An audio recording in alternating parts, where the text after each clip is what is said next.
Now, the U.S. relies on China buying our government debt. The Fed pumps money into the system, and China is supposed to buy that debt in the form of treasury bonds.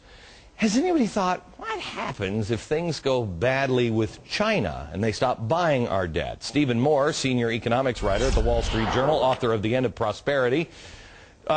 Stephen, I read that China last week was threatening to stop buying our 30-year treasury bonds, which is, for instance, a stimulus package. They're our biggest buyer. Right. That's how we get this money, right? Right? It's not like we're calling up a bank and they say, well, let me see your pay stubs. All we do is we just sell them 30-year treasury bonds. That's right. That means we have the money for 30 years, right? You got it right. They say, we're thinking we're not going to buy those 30-year treasury bonds. True or false? Well, they're threatening that, and that would be huge. I mean, don't forget, not only do we need them to buy this $2 trillion that we've got coming up this year and the trillion and trillion and trillion in the years after, but they also own $2 trillion.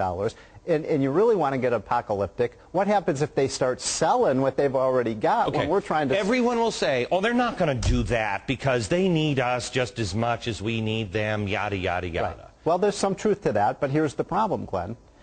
China is the next big financial bubble. China's economy is already headed towards a recession. They don't have all that money waiting around. So when Congress issues all of this new debt, again, $2.5 trillion this year, who's going to buy it? Okay. The Chinese may not be as eager, and they may not have the money to do it. Okay. That's my point. All right. So the Fed said last week that they're going to start buying our 30-year treasuries. I'm trying to figure this one out. Right. So we issue the debt.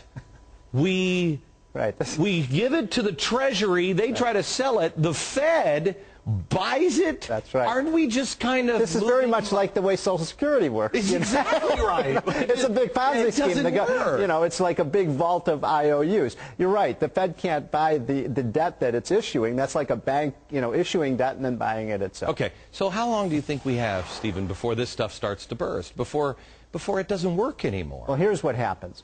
If foreigners, and it's not just the Chinese, Russia owns a lot of our debt, the Japanese alone. I mean, geez, what's happening over in Russia is insanity. Exactly. So if their economies start to turn south, then there's going to be less buyers. If there are less buyers for the debt, then guess what happens?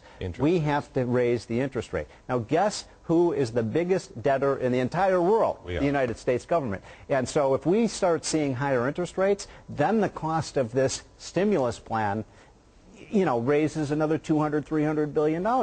That's the problem I've had with it when we first started talking about this. Our children and grandchildren are going to pay the cost. This is fiscal child abuse. You know this. You're right. It is child abuse. Right. You know this, and I know this. If this doesn't stop now, our children will not have this country. They will not be able to do it. Right. Our children will be servicing. If it doesn't completely melt down, we will be.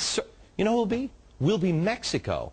And foreigners will God come forbid here. it gets that bad. But it is, when you think about it, when you think about where the money really comes from, it's coming from our kids. We are stealing from our kids' future to finance the National Endowment for the Arts and all these other programs. I contend that it is as bad as, will be as bad as Mexico, but I mean Mexico, you know, 1982, not what's happening now.